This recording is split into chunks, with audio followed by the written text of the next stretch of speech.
Morning বন্ধুরা, welcome back to my channel Rinki's lifestyle. তোমরা সবাই কেমন আছো? আশা করি ভালো আছো। আমিও ভালো আছি। আমার শরীরটা একটু খারাপ, তোমরা জানো অবশ্যই। আমি ব্লগ দিতে পারছি না, ব্লগ করছি না, শরীরের সাথে মনও খুব খারাপ। তোমরা অবশ্যই সেটা জানছো বা বুঝতে পারছো, যার জন্য আমি ব্লগটা দিতে পারছি না। কিন্তু দিতে তো হবেই, যেহেতু এটা আমার কাজ, তো তার জন্য আমাকে ব্লগ বানাতেই হবে। তো আবার চেষ্টা করছি বানানোর জন্য। আর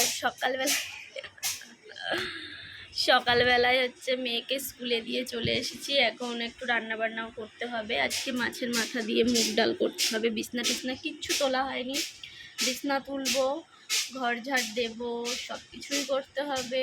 আর তোমাদের একটা জিনিস দেখাই, চিনতে পারছো একে? এটা কে বলো তো? এই দেখো, এটা তোমাদের সোনা মাম্মা।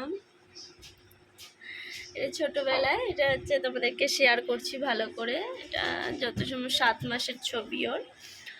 সবে সবে বসতে শিখেছে, তখন এর ছবি। সবে বসিয়ে ওকে আমি ফটো তুলেছি। আর ওর বাবার সাথে দীঘায় গেছিলো, ওই ছবিটাও নষ্ট হয়ে গেছে। ওই ছবিটাও তোমাদেরকে শেয়ার করব। আর ওকে স্কুলে দিয়ে চলে এসেছি। আমি এসে এখন বসলাম। অনেকদিন পরে আমি স্কুলে নিয়ে গেছি। আমার শরীরটা ভালো থাকে না, মাথা পাতা ঘুরে পড়ে যাই নাকি, তার জন্য আর আমি যাই না এখন খুব একটা বেশি। বাবাই নিয়ে আসে। আর সব কাজকর্ম পড়ে রয়েছে, তো চলো তোমাদের সাথে শেয়ার করব। কাজ বাজ রয়েছে। আর আজকে রান্না করতে হবে, মাছের মাথা দিয়ে মুগ ডাল খাবে মেয়ে বলে গেছে। আর জানো তো, আমার চুলগুলো কি পরিমাণে উঠে যাচ্ছে দেখো। কষ্ট করে কাজ হচ্ছে, তার জন্য তোমরা শুনতে পাচ্ছ না হয়তো বা। আর দেখো আমার চুল পুরো কতটা উঠে গেছে, দেখো পাতলা হয়ে গেছে চুলটা। আর সত্যি কথা বলতে না, কি নিয়ে ভিডিও করব, কি বলবো, সারাদিন একা একা থাকি, তো তার জন্য না আমি ভিডিওগুলো করতেও ভালো লাগছে না, মনটাও খারাপ লাগে। তো আজকে আবার ব্লগ স্টার্ট করলাম, ভাবলাম যে আমাকে তো করতেই হবে। তো চলো আবার পরে কথা বলছি। এই দেখো তোমাদের সোনা মাম্মামের ছবি, কিন্তু এটা একটু কিরম ছোপ ছোপ মতো পড়েছে। আমার বাড়িতে আছে এই ফটোগুলো, অনেকগুলো আছে, আমি এনে তোমাদেরকে দেখাবো। অনেক ফটো আছে, তোমাদেরকে এনে দেখাবো। তো চলো পরে কথা বলি। আর তোমাদের দাদা ভাইয়ের ফটো দেখলে না আমার খুব কষ্ট হয়, তাই আমি এই সাইডে না পিছনে উল্টে রেখে দিয়েছি, মা বড় মায়ের পিছনে। আর তোমরা যদি কমেন্টে বলো যে ফটোটা ঝোলানো যাবে, তাহলেই আমি ঝোলাবো, না হলে এরকম উল্টানোই থাকবে। কেন জানো তো, দেখলে আমার খুব কষ্ট হয়, তাই আমি ওইদিকে ফিরিয়েই রাখি।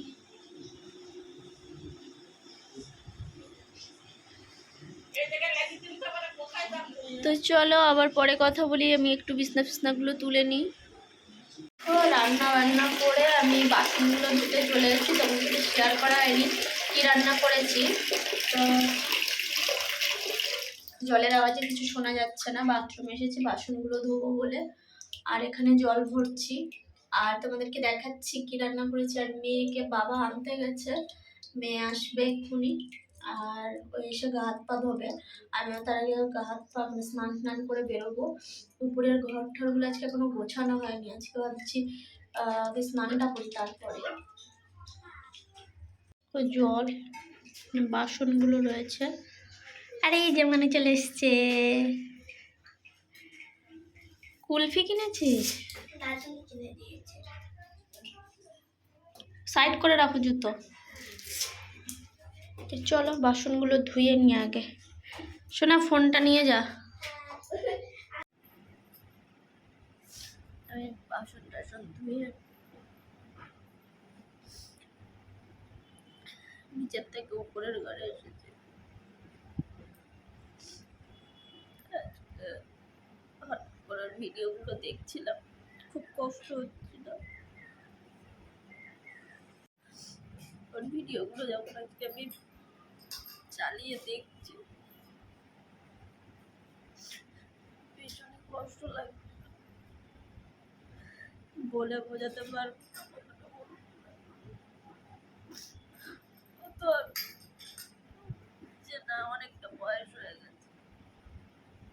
সেইভাবে মারা গেছে সেটা তো না, আর অনেকটা কষ্ট পেয়েছে। ও না থাকার অনুভূতিটা আমাদেরকে ঘুরে ঘুরে খাচ্ছে, মেয়েকে আর আমাকে।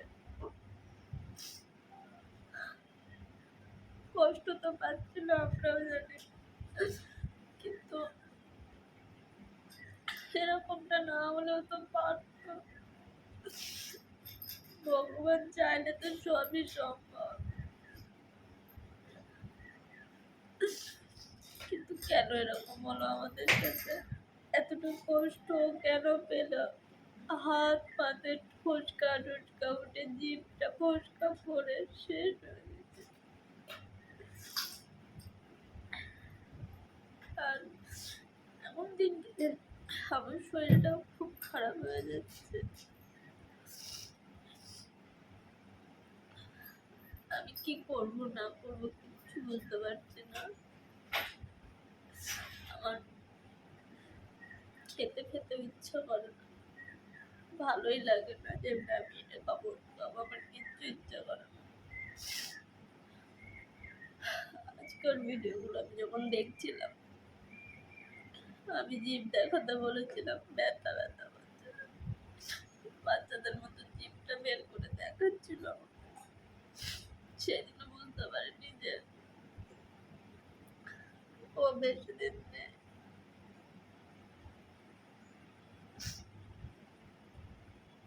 আমি আমার এই কষ্টটা কাউকে বোঝাতে পারবো না।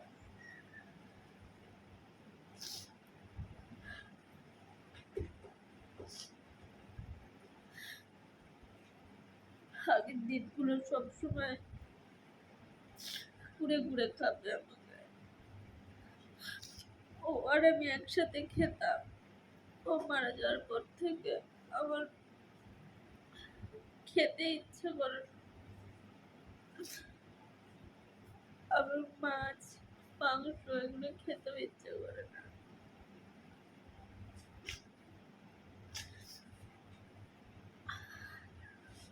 আমার খুব ফাঁকা ফাঁকাই লাগছে এখনো।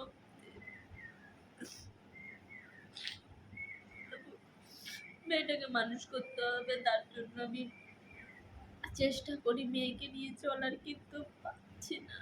যার হয় সেই একমাত্র বোঝে কি কষ্টের দিন, বোঝাতে পারছি না কাউকে। মেয়ে তো খুব ছোট, ওর সঙ্গে তাও আমি অনেক কিছু শেয়ার করি।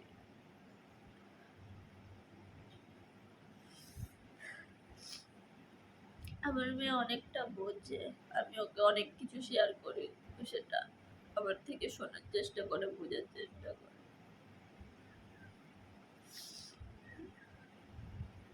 সত্যি কথা বলতে আমার মন প্রাণ একদম ভালো নেই। আমি বোঝাতেও পারছি না কাউকে কিছু ভাবে, সব দিক ফাঁকা হয়ে গেছে। শুধু ভগবানকে একটা কথাই বলতে চাই যে কেন এমন হলো, কেনই বেরকম করলে। ভালো দিক তো আমি কিছু খুঁজে পাচ্ছি না। ভালোটা কি হবে আমি কিচ্ছু জানি না। তোমরা হয়তো বা আমাকে দেখলে বুঝতে পারছো ক্যামেরার সামনে যে আমি কতটা রোগা হয়ে গেছি, সেটা তো একসময়। আমাকে সামনাসামনি দেখলে তোমরা হয়তো বা বলবে যে তুমি সে, যে এতটা আমি রোগা।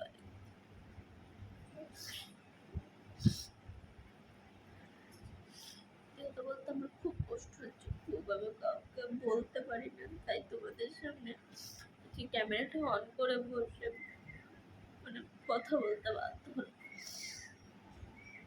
ওর ভিডিওগুলো আমি যখন চালিয়ে দিই, সব থেকে আমার এই ভিডিওটা খুব কষ্টের লেগেছে, তোমাদের সাথে একটু শেয়ার করছি। ওটাই আমি এক্ষুনি দেখছিলাম।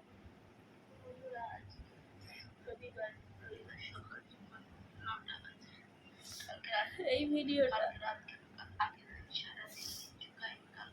ওকে যখন আমি বলছি তখন জিপটা দেখা, ও যখন বের করে দেখ, খুব কষ্ট হয়েছে।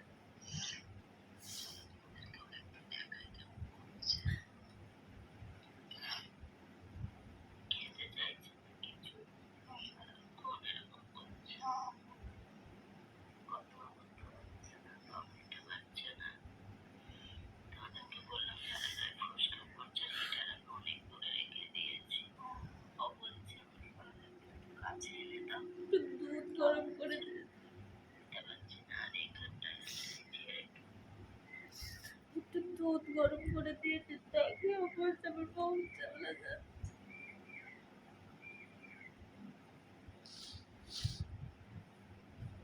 ওটা দেখে আমার বেশি কষ্ট হচ্ছে, বুঝতে পারছি না।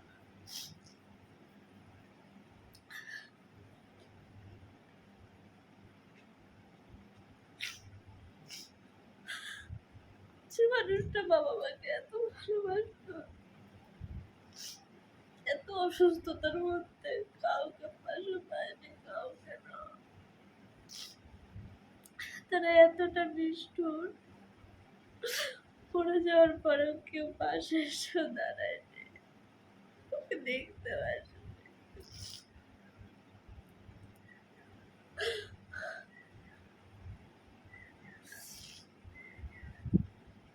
খুব কষ্ট, খুব।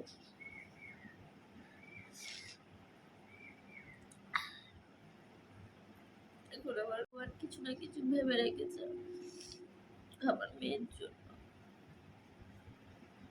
ওর বাবার তো কষ্ট করে চলে গেছে, খুব কষ্ট পেয়েছে, আমার মেয়ে নিজের চোখে দেখেছে ওর মা ওর বাবার জন্য কি করেছে।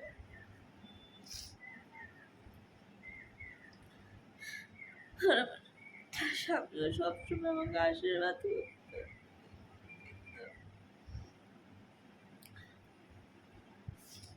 এখন আমি খুব টেনশনেই পড়েছি, ভালো লাগছে না, আমার কিচ্ছু ভালো লাগে না।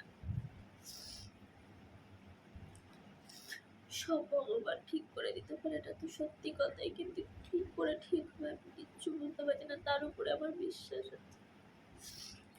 যাই হোক বন্ধুরা, অনেক কথা বলে ফেললাম, আজকের ভিডিওটা আমি এখানেই এন্ড করছি। ভালো লাগলে লাইক কমেন্ট শেয়ার আর সাবস্ক্রাইব করে পাশে দেখুন, কিছু বলার নেই আমার।